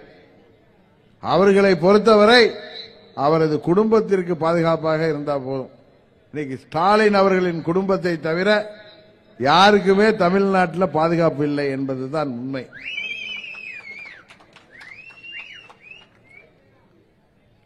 விவசாயிகளாக இருக்கட்டும், அரசு ஊழியர்களாக இருக்கட்டும், ஆசிரியர்களாக இருக்கட்டும், போக்குவரத்து தொழிலாளர்களாக இருக்கட்டும், நெசவாளர்களாக இருக்கட்டும், மாற்றுத்திறனாளிகளாக இருக்கட்டும், சிறு குறு தொழில் செய்பவர்களாக இருக்கட்டும், வியாபாரிகளாக இருக்கட்டும், டாக்டர்களாக இருக்கட்டும், செவிலியர்களாக இருக்கட்டும், மாணவர்களாக இருக்கட்டும், இளைஞர்களாக இருக்கட்டும், ஆண்களாக இருக்கட்டும், பெண்களாக இருக்கட்டும், அனைவருமே இன்றைக்கு ரோட்டில் நின்று போராடுகின்ற சூழ்நிலை. டெய்லி டிவியில பாத்தீங்கன்னா ஆசிரியர்கள் போராட்டம், மருத்துவர்கள் போராட்டம், போக்குவரத்து தொழிலாளர்கள் போராட்டம். எல்லாருக்கும் நாங்க தேர்தல் வாக்குறுதிகளை முதலமைச்சர் என்ன சொன்னாரோ அதெல்லாம் செய்து கொடுங்கன்னு கேட்கிறாங்க. இளைஞர்களுக்கெல்லாம் வேலை வாய்ப்பை உருவாக்கி தருவோம்னார். ஆண்டுக்கு 10 லட்சம் வேலை வாய்ப்பை உருவாக்கி தருவோம்னார். மாணவர்களுக்கு அவங்க கல்வி கடன் எல்லாம் ரத்து செய்வோம்னு சொன்னார். எதையாவது செஞ்சிருக்காரா? குடும்ப தலைவிகளுக்கெல்லாம் 1000 ரூபாய் கொடுக்கிறேன்னு சொல்லி இன்றைக்கு ஏமாற்றி வருகிறார். காரணம் 1000 ரூபாய் கொடுக்கிற மாதிரி கொடுத்து டாஸ்மாக் கடையில் வாங்கிடுறாங்க. உண்மையா இல்லையா? அந்த 1000 ரூபாய் அவங்க வீட்டுக்காரர் 2 நாள் 1 நாள் கூட வச்சிருக்க மாட்டார். இன்றைக்கு அவர் கூட்டணி கட்சியில் இருக்கிற நண்பர் திருமாவளவனே மதிய ஒழிப்பை தமிழ்நாட்டில் அடிமைப்படுத்தணும், இதற்கு மேலும் திமுக ஆட்சி காலம் தாழ்த்தக்கூடாது. நீங்க தேர்தல் வாக்குறுதிகளை சொல்லிருக்கீங்கல்ல, மதுக்கடைகள் எல்லாம் மூடி விடுவோன்னு, ஏன் மூடல அப்படின்னு சொல்லி அவரே இன்றைக்கு மாநாடு நடத்துகின்ற அளவிற்கு போய்விட்டது. இன்றைக்கு திமுக ஆட்சிக்கு வருவதற்கு முன்பு பழனிசாமி ஆட்சியில எதற்கெல்லாம் மக்களோடு நின்று ஸ்டாலின் அவர்கள் போராட்டம் நடத்தினாரோ அந்த போராட்டங்கள் எல்லாம் இன்னும் தொடர்ந்து கொண்டிருக்கிறது. இன்றைக்கு ஸ்டாலின் அவர்கள் அவர்களை எல்லாம் கைது செய்கிறார். பகுதி நேர ஆசிரியர்களை பர்மனன்ட் ஆக்குறேன்னு சொல்லி ஓட்டு வாங்கி ஆட்சிக்கு வந்தாங்க. ஆனா அவர்கள் எல்லாம் எங்களை பர்மனன்ட் ஆக்குங்கன்னு சொல்லி போராட்டம் நடத்துறாங்க. இன்றைக்கு போராட்டம் நடத்தாத அரசு துறை எதுவுமே இல்லை. அதுதானே உண்மை. இன்னும் சொல்ல போனா இன்றைக்கு தமிழ்நாட்டில் ஏற்கனவே தொழில்துறையில் அம்மா இருந்தப்பெல்லாம் முதல் மாநிலமாக இருந்த தமிழ்நாடு இன்றைக்கு அப்படியே கீழே விழுந்துட்டே இருக்கு. தமிழ்நாட்டில் தொழில் தொடங்குவதற்கு விருப்பம் இல்லாமல் பிற மாநிலங்களுக்கு பல தொழில் நிறுவனங்கள் சத்தம் இல்லாமல் மாறிக்கொண்டிருக்கின்றன. முதலமைச்சர் பார்த்தா கோட்டு சூட் போட்டு ஃபாரின் டூர் போயிட்டு வர்றார். இப்ப கூட 7500 கோடி ரூபாய்க்கு ஒப்பந்தம் போட்டேன்னு சொல்றார். எல்லா ஒப்பந்தமும் பேப்பர்ல தான் இருக்கு. இதுக்கு முன்னாடி எங்கே துபாய் போனாரு, ஸ்பெயினுக்கு போனாரு, எங்கெங்கே போயிட்டு வந்தாரு. ஏதோ தொழிற்சாலை வருது, இளைஞர்களுக்கு வேலை வாய்ப்பு வருதுன்னு சொல்லிட்டார். வாடத்தை தான் பார்த்துட்டு இருக்கோம், எதுவுமே வரல. எல்லா ஒப்பந்தங்களும் இத்தனாயிரம் கோடி அத்தனாயிரம் கோடின்னு பேப்பர்ல தான் இருக்கு. எந்த தொழிற்சாலையும் வந்த மாதிரி தெரியல. யாருக்கும் வேலை வாய்ப்பு வந்த மாதிரி தெரியல. ஆனா ஒரு வேலை வாய்ப்பு ஒன்று இருக்கு. கூலிப்படைகள் நிறைய இளைஞர்களுக்கு வேலை வாய்ப்பு கொடுத்திருக்காங்க. யாரை வேணாலும் வெட்டு போ, எங்க குடும்பத்தோடு ஒண்ணும் பண்ணிடாதுங்கிற அளவுக்கு. காவல்துறை என்ன பண்ண முடியும்? தெருவுக்கு தெருவு கஞ்சா, தெருவுக்கு தெருவுக்கு போதை மாத்திரை, பள்ளியில பிள்ளைங்களை அனுப்புறதுக்கு தாய்மார்கள் இன்றைக்கு மடியில நெருப்ப கட்டிட்டு அனுப்புற அளவுக்கு போதை மாத்திரை, போதை சாக்லேட்டு, விதவிதமா போதை மருந்து வியாபாரம். கொஞ்சம் அசந்தா நம்ம வீட்டு பிள்ளைய போதைக்கு அடிமையாக்கிடுவாங்க. மதுவுக்கு அடிமையானவங்களை கூட மீட்டுடலாம். இந்த போதை மருந்துக்கு அடிமையாக்கினா அவர்கள் புத்தி பேதலிச்சு போய் ஒன்னு பைத்தியமாவாங்க, இல்ல கொலைகாரனாகி ஜெயிலுக்கு போற மாதிரி நிலைமை. அதனாலதான் இந்த கூலிப்படைகள் எல்லாம் இன்றைக்கு 25 வயதுக்கு உட்பட்ட மாணவர்கள், இளைஞர்கள், அவங்க 5000த்துக்கும் 10,000த்துக்கும் யாரை வேணாலும் போய் வெட்டுறான். பாக்குறீங்களா? அது அரசியல் தலைவரா, அரசியல்வாதியோ, மாவட்ட தலைவரோ கிடையாது. யாரா இருந்தாலும் இன்றைக்கு உயிரின் விலை 5000 10,000 தான். இதுதான் இன்றைக்கு தமிழ்நாட்டில் நிலைமை. என்னதான் பாதுகாப்புக்கு என்னதான் துப்பாக்கி வைத்திருந்தாலும் அந்த கூலிப்படை 10 பேர் 20 பேருக்கு ஒரு 10,000 ரூபாய் கொடுத்தா யாரை வேணாலும் வெட்டிட்டு சாச்சிட்டு போயிடறான். பார்த்திருக்கீங்களா? டிவியில பாக்குறீங்களா? டெய்லி பாக்குறமே. டெய்லி தமிழ்நாட்டில் 2-3 கொலை நடக்குது. அதாவது இதுக்கு ரகுபதினு அமைச்சர் இருக்காரு, சட்ட அமைச்சர், ஏதோ குடும்ப தகராறுல நடக்கிற கொலைக்கெல்லாம் எங்க மேல பழி சொல்றாங்கன்னு. இல்ல, குடும்ப தகராறுல சொத்து தகராறுல கொலை நடக்குது, அண்ணன் தம்பி வெட்டிக்கிறது இல்ல. 5000 ரூபாய் கொடுத்தா கூலிப்படை வச்சு வெட்டிடுறாங்க. அந்த கூலிப்படை உருவாவதற்கு உங்க ஆட்சி தான் காரணம் என்று குற்றம் சாட்டினால் அதை மறுக்கிறார்கள்.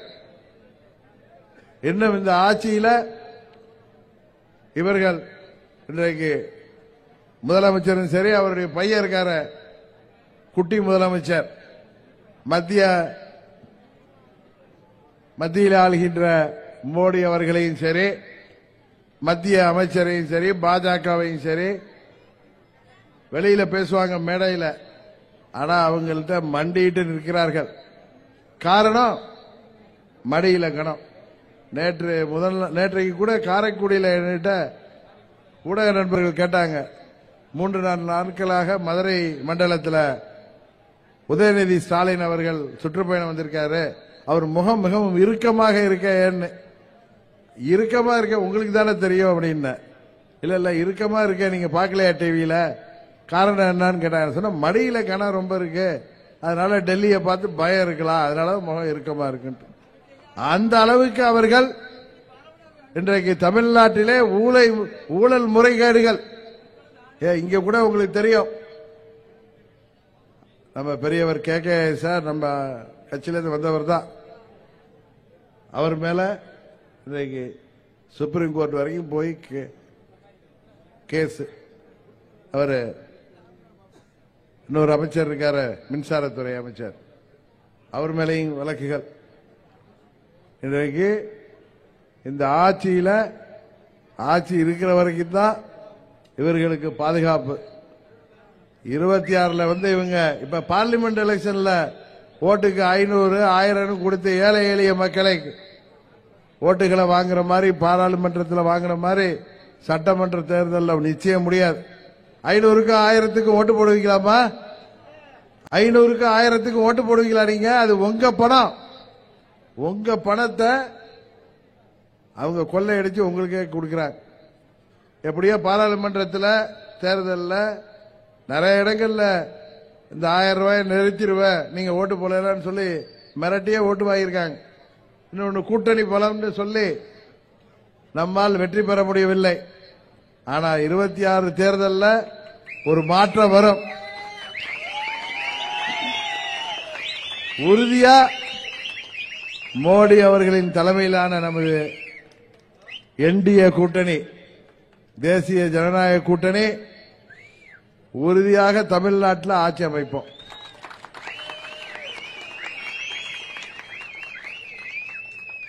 எல்லாம் சொல்ற மாதிரி திமுக ஒன்றும் சிறுபான்மையர்களுக்கு பாதுகாவலரும் கிடையாது, மோடி அவர்கள் ஒன்றும் சிறுபான்மையருக்கு எதிரானவர்களும் கிடையாது. இந்த 10 வருஷமா அவங்க ஆட்சி இருக்க என்ன பண்ணிட்டாங்க அவங்க? மோடி அவர்கள் வந்த பிறகுதான் இந்தியாவில் தீவிரவாதம் கட்டுப்படுத்தப்பட்டிருக்கு. அதுதான் உண்மை. இன்றைக்கு திமுக மோடிய சொல்லி பயமுறுத்தி சிறுபான்மையர்கள் ஓட்டை வாங்கிட்டு இருக்காங்க. சிறுபான்மையர்களும் விழித்துக் கொள்ள தொடங்கிவிட்டார்கள். வருகின்ற சட்டமன்ற பொதுத் தேர்தலில் தமிழ்நாட்டில் உறுதியாக மாற்றத்தை ஏற்படுத்த வேண்டும். ஏற்படுத்துவீங்கல்ல மாற்றத்தை? இந்த 300க்கு 500க்கு ஒரு நாளைக்கு உங்களை மதிமயக்கி அவர்கள் ஆட்சி பாராளுமன்றத்தில் ஜெயிச்சாங்க. 39 பேர் போனாங்களே, இப்ப என்ன பண்ணிட்டு இருக்காங்க அங்க டெல்லியில போய்? 39 பேர் போனாங்கல்ல அவங்க. நாங்கெல்லாம் ஓட்டுக்கு பணம் கொடுக்க முடியாதுன்னு உறுதியா இருந்ததுனால தோத்து போயிட்டோம், அது வேற. இங்க ஜெயிச்சாங்களே 39 பேர் போய் என்ன பண்ணிட்டு இருக்காங்க அங்க? அங்க சென்ட்ரல் ஹால்னு ஒரு இடம் இருக்கு, அங்க உட்கார்ந்து பிரெட் பிரியாணி ஏதாவது சாப்பிட்டு வருவாங்க. அவங்க என்ன பண்ணிட முடியும்? இப்ப அம்மா அவர்கள் கஷ்டப்பட்டு பெற்று தந்த காவிரி நதிநீர் ஆணைய அந்த கசட்ல சேர்த்ததை பத்திலாம் தூக்கி போட்டு இன்னைக்கு கர்நாடகா மேகதாது அணை கட்டுறதுக்கு மும்முரமா இருக்காங்க.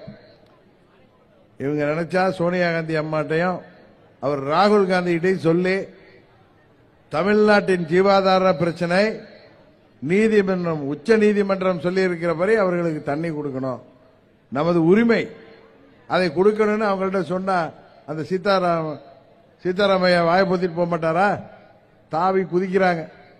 நமது தமிழ்நாட்டில் உள்ள விவசாயிகள்லாம் அங்கே ராசிமணல்ங்கிற பகுதியில் அணை கட்டணும், அது கடல்ல போய் கலக்கிற தண்ணீர் எல்லாம் வீணாகாம தமிழ்நாட்டில் பயன்படும், விவசாயத்திற்கு பயன்படும், குடிநீருக்கு பயன்படும் அவர்கள் வைக்கின்ற கோரிக்கையை தமிழ்நாடு அரசு அதை முயற்சித்து முடிக்க வேண்டும்.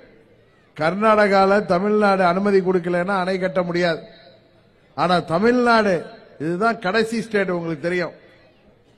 இங்க லோயர் ரிப்பேரியன் ஸ்டேட்டும் பாங்க, நம்ம ஸ்டேட்ல தான் கடல்ல போய் கலக்குது. இங்க கடல்ல வீணாகிற தண்ணியை கட்டி நாம் இங்க தடுத்து இங்க அணைகள் கட்ட வேண்டும் என்று நமது டெல்டா பகுதி விவசாயிகள் எல்லாம் கோரிக்கை வைக்கிறாங்க. அதையாவது தூங்கிக் கொண்டிருக்கின்ற முதலமைச்சர் செய்ய வேண்டும். அதுபோல உங்களுக்கு தெரியும், அம்மா அவர்கள் கஷ்டப்பட்டு நமது பெரியார் அணையில 142 அடி தண்ணீர் தேக்குவதற்கு உச்சநீதிமன்றத்தில் ஆணை பெற்று தந்தாங்க. இன்னும் அந்த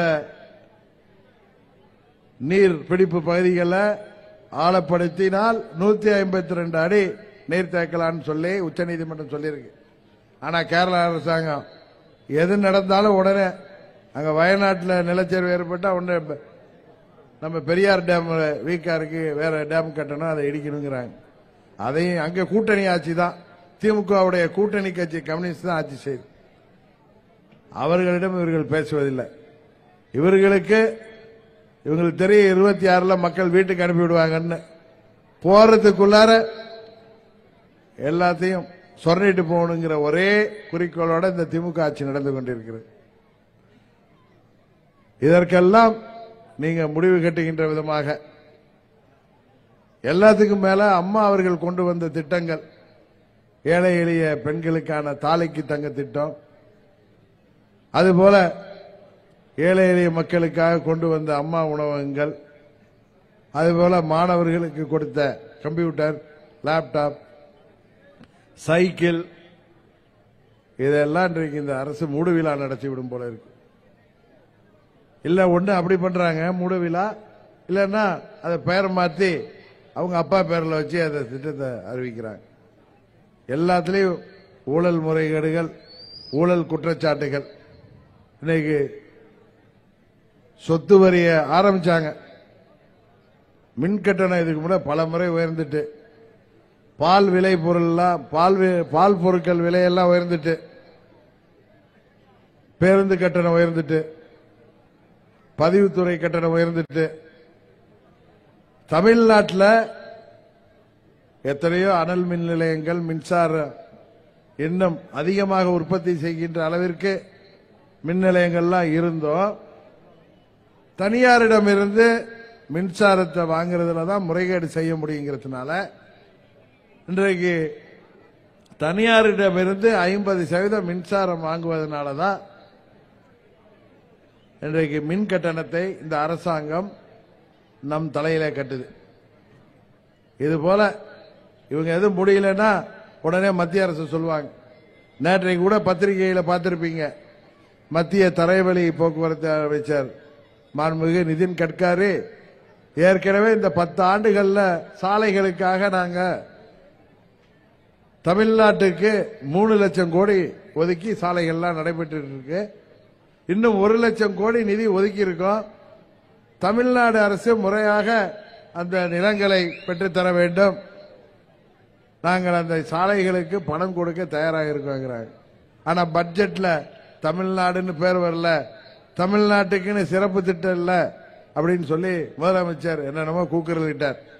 நேற்றைக்கு பேப்பர்ல பார்த்திருப்பீங்க, தஞ்சாவூருக்கு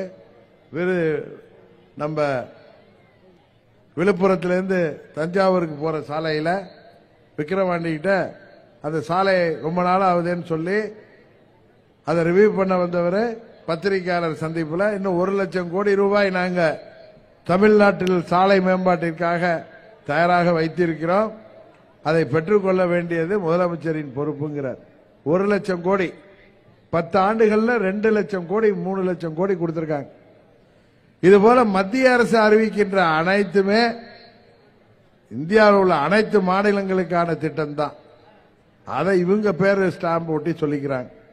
ரேஷன் கடையில் வழங்குற அரிசியாக இருக்கட்டும், பருப்பா இருக்கட்டும், எல்லாம் மத்திய அரசு கொடுக்கிறது தான்.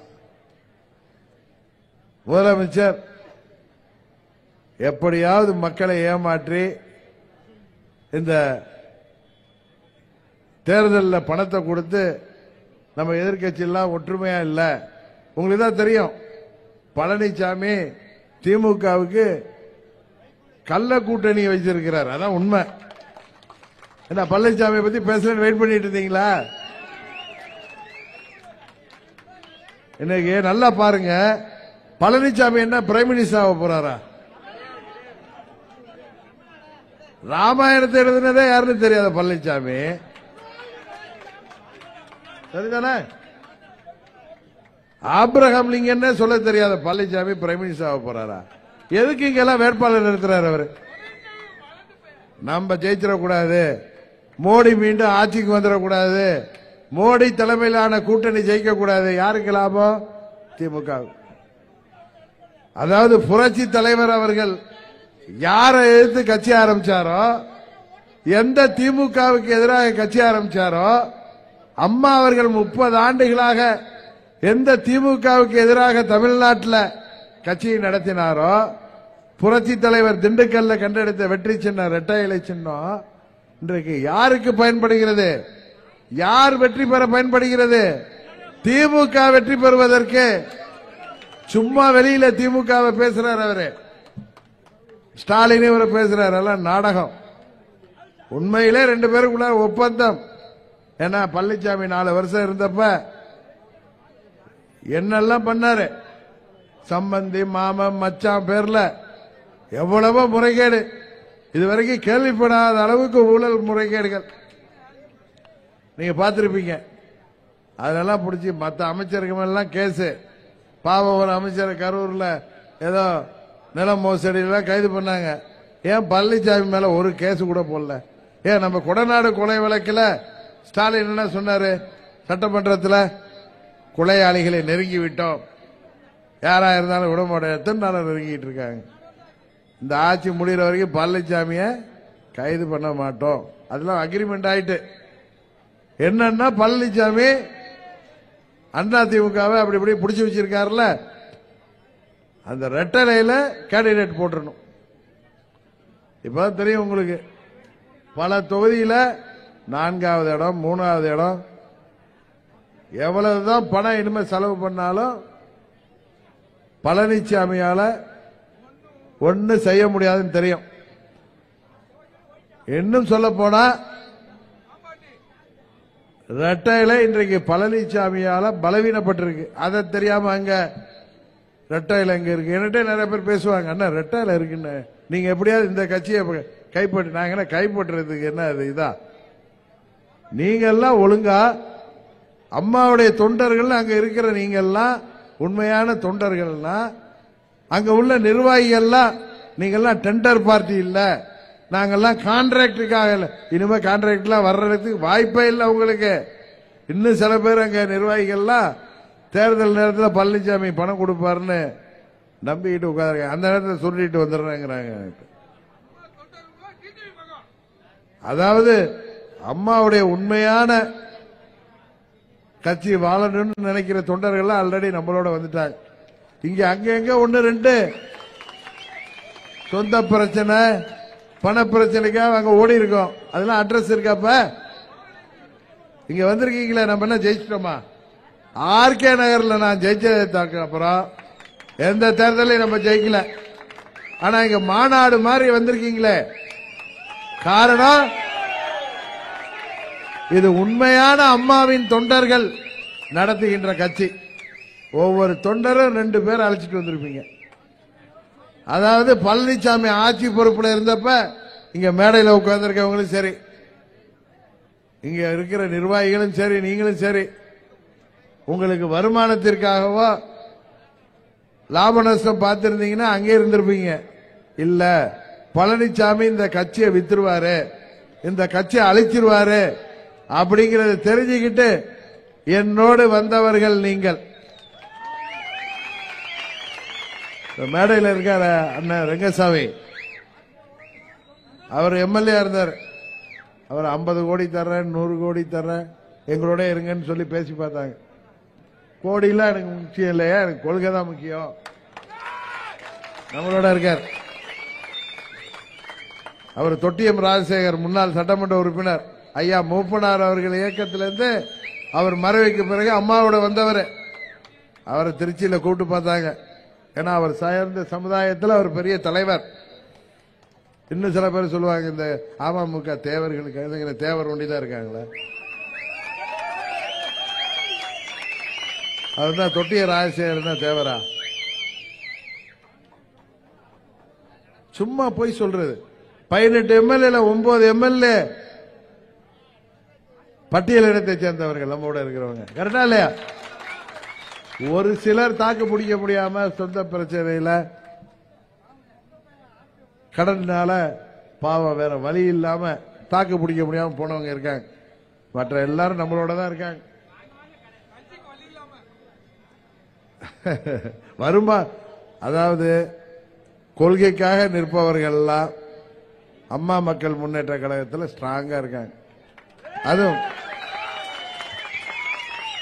இங்க நம்மளால் நிர்வாகி ஆறவங்க அந்த பொறுப்புக்கு விலை பேசப்பட்டு போறாங்க.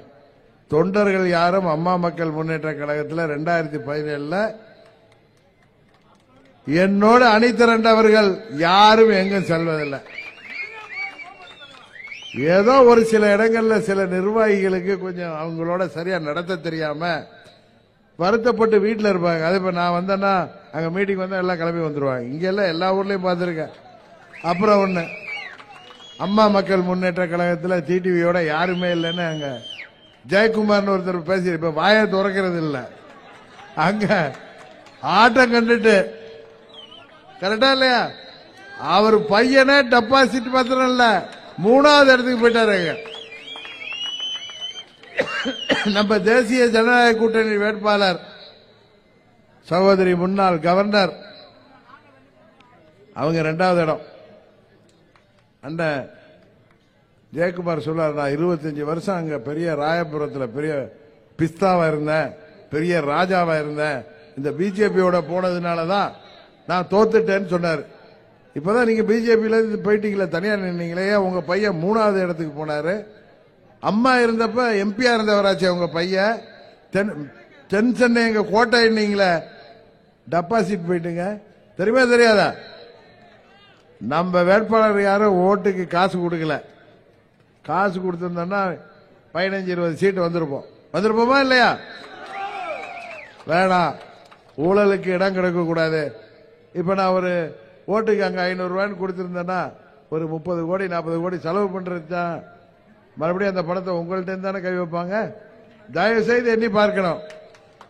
எனக்கு ஒன்னும் தெரியாம இல்ல. தேர்தல் நேரத்தில் இங்க உள்ள நிர்வாகிகள்லாம் அங்க இருந்தாங்க. கடைசி நாள்ல ரிஸ்க் எடுக்க வேணாம்னு சொன்னார் ரங்கசாமி. என்ன வந்து பேசவே மாட்டார். ரிஸ்க் எடுக்க வேணாங்க, நல்லா இருக்கு. இருந்தாலும் நான் சொன்ன வேணாண்ண, நான் முடிவு எடுத்துட்டேன். தேனி மக்கள் என்ன முடிவு எடுக்கிறார்களோ எடுக்கட்டும். ஆனா வந்து அவர்களை விலை கொடுத்து வாங்குகிற தவறை நான் செய்ய மாட்டேன்னு சொன்னேன். அப்படியே அங்க எனக்கு 3 லட்சம் வாக்குகள் கிடைச்சது. கிடைச்சா இல்லையா? உறுதியாக மக்கள் நமது தேசிய ஜனநாயக கூட்டணிக்கு வாய்ப்பளிப்பார்கள். வருகிற சட்டமன்ற பொது தேர்தலில் உறுதியாக நாம் ஆட்சி அமைப்போம். மத்தியில் இருப்பது நமது ஆட்சி, தமிழ்நாட்டிலும் நமது ஆட்சி வரும். இங்கு தேவையான திட்டங்களை எளிதாக பெற்றுத் தருவோம். இதை செய்து காட்டுவோம். 7 ஆண்டுகள் ஆகிறது இந்த இயக்கம் ஆரம்பித்து. அதே பொலிவோடு, அதே வேகத்தோடு, அதே ஆற்றலோடு நமது இயக்கம் செயல்பட்டுக் கொண்டிருக்கிறது. இங்குள்ள தொண்டர்களை எந்த கொம்பனாலும் விலை பேச முடியாது.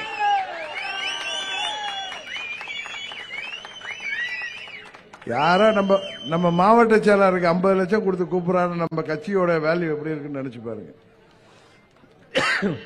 1-2 ஓடி போயிடும்ல, சொல்லுவாங்கல்ல 1-2 தப்பி போச்சுன்னு. அதுக்கு 25 லட்சம் 50 லட்சம் அங்க போய் வாங்கிட்டு அவனுக்கு பின்னாடி பை தூக்கிட்டு நிக்க வேண்டியதுதான். அப்புறம் இதான் நடக்குது. இங்க இருக்கிறவங்க எப்படி கம்பீரமா இருக்கீங்க? உங்களை என்ன காசு கொடுத்து அழைச்சிட்டு வந்திருக்காங்களா? சந்தோஷ் காசு கொடுத்து அழைச்சிட்டு வந்தாரா? அதிகபட்சம் வண்டி கொடுத்திருப்பாங்க, அவ்வளவுதான். பாவம் மணிமலருக்கு அது கூட வாய்ப்பு இல்லை. பாவம் என்ன மணிமலர், அவர் ஒண்ணு பழனிசாமி ஆட்சியில சம்பாதிச்சவர் இல்ல. இங்க உள்ளவங்க யாரும் அந்த ஆட்சியில நம்ம ராஜாவா இருக்கட்டும் அவர் தான் செலவு பண்ணிட்டு இருப்பாருங்க. அவரே சொந்த செல்வாக்குல சேர்மன் ஆவார். இங்க இருக்கிற யாருமே சரி வர வர வர பட்டாசு தொழில் தானே வர வர. திமுக எதுல செஞ்சிச்சு? பட்டாசு தொழில பாருங்க, அடிக்கடி இங்க விபத்து ஏற்படுது. நிறைய தொழிலாளர்கள் உயிரை வாய்க்கின்ற நிலைமை ஏற்படுது. இந்த ஆட்சியாளர்கள் 3 வருடங்கள்ல எத்தனை பேர் செத்துருக்காங்க? இங்க அடிக்கடி பத்திரிகைகளை தொலைக்காட்சியில் பார்க்கிறப்ப நமது விருதுநகர் மாவட்டத்தில் பட்டாசு தொழிற்சாலையில் வெடி விபத்து இறந்து விட்டார்கள் அப்படின்னு சொல்லிலாம் வரும். இவர் என்ன பண்ணணும்? பட்டாசு தொழிலுக்கான பாதுகாப்புக்கான நடவடிக்கைகள், அந்த ரா மெட்டீரியல்ங்கிற வேதிப்பொருட்களை எப்படி பாதுகாப்பா வைக்கிறதுக்கான நடைமுறைகளை இந்த அரசாங்கம் செய்யலாம்ல. அதுபோல இந்த பகுதி மக்களின் கோரிக்கையான விபத்து ஏற்பட்டால் தீக்காயங்களுக்கு உடனடியாக சிகிச்சை அளிக்கின்ற மருத்துவமனை வேண்டும் என்ற கோரிக்கை உறுதியாக இந்த செவிடன் காதல ஒரு சங்கு மாதிரி இங்க நடக்காது. நமது ஆட்சி வந்தவுடன் இங்கே பட்டாசு ஆலையில விபத்து ஏற்படாமல் வருடம் முழுவதும் அந்த தொழில் மற்ற தொழில்கள் போல நடப்பதற்கும் தொழிலாளர்களின் உயிருக்கு பாதுகாப்பு கிடைப்பதற்கும் அங்கே மூலப்பொருட்களாக இருக்கின்ற ரசாயன பொருட்களை பாதுகாப்பதற்கும் சரியான நடவடிக்கை எடுக்கப்படும் என்பதை இந்த நேரத்தில் உறுதியாக சொல்கிறேன்.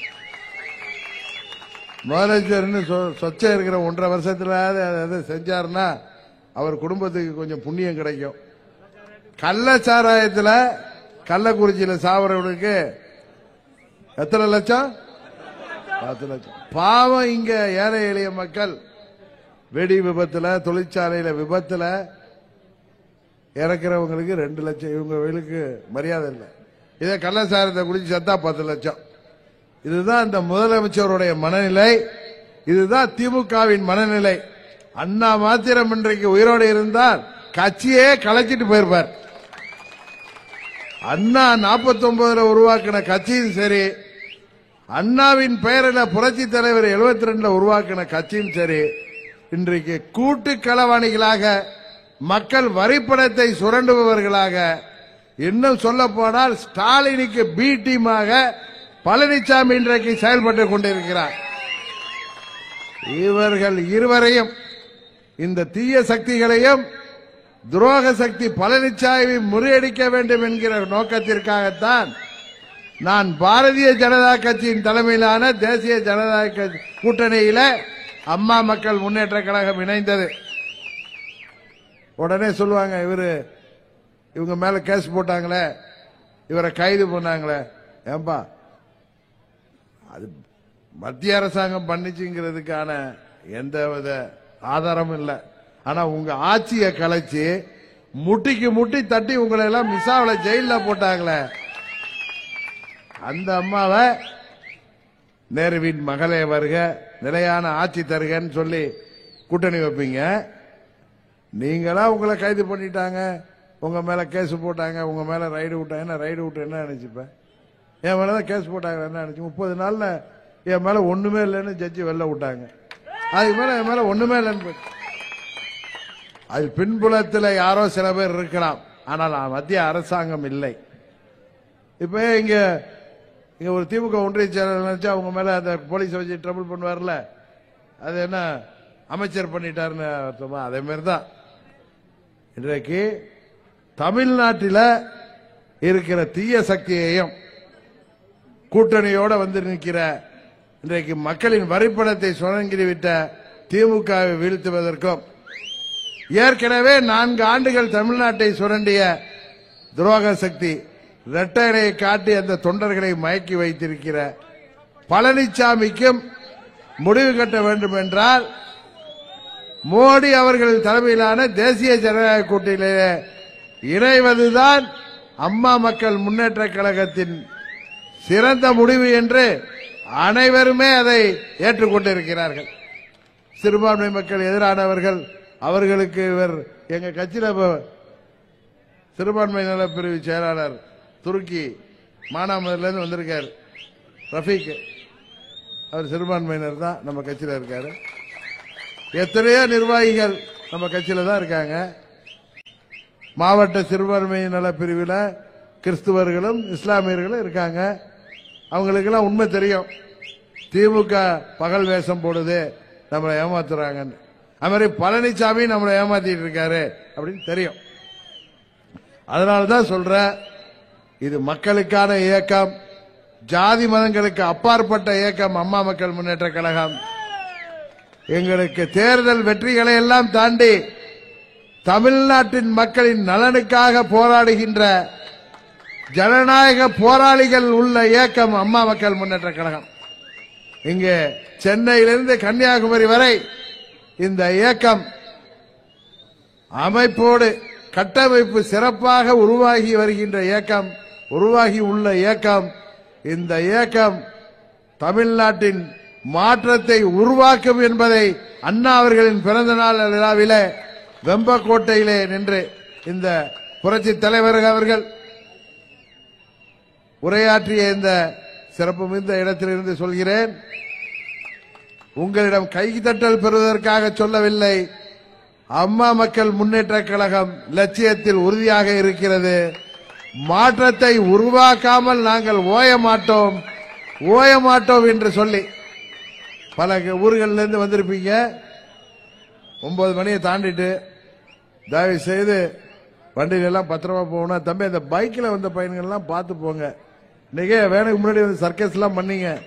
தயவு அதனாலே அரை மணி நேரம் லேட் ஆகிட்டு தயவு செய்து அமைதியாக செல்ல வேண்டும். நிர்வாகிகள் அனைவரும் அமைதியாக செல்ல வேண்டும். பெரியவர்களும் தாய்மார்களும் அமைதியாக பாதுகாப்பாக செல்ல வேண்டும். வாய்ப்புக்கு நன்றி கூறி விடைபெறுகிறேன்.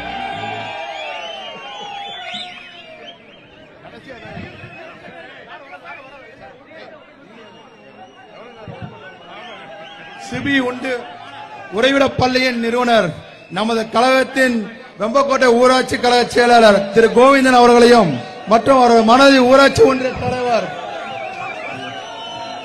நடைபெறும் அருமுத்தாய் அவர்களை கூட்டத்தை நடைபெற்று மிகவும் உறுதுணையாக இருந்து கூட்டத்தை உறுதியாக நன்றி செய்து வரவேற்கிறேன். நன்றி, வணக்கம்.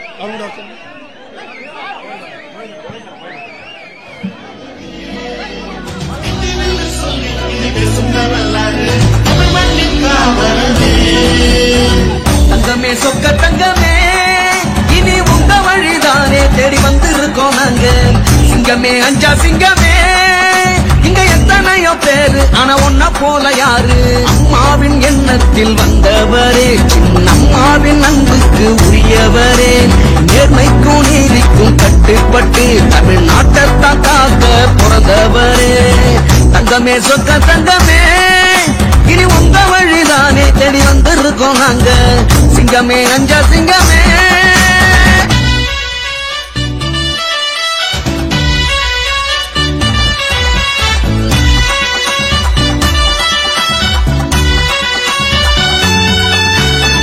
அப்பாவி மக்களை காப்பாத்தவே ஒரு அவதாரமா இங்க வந்தாரையா.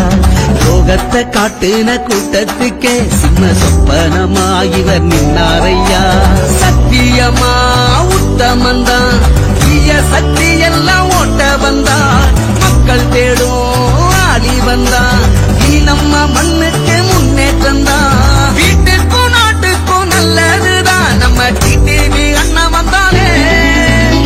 தங்கமே சொக்க தங்கமே இனி உங்க வழிதானே தேடி வந்திருக்கோம் நாங்க. சிங்கமே அஞ்சா சிங்கமே.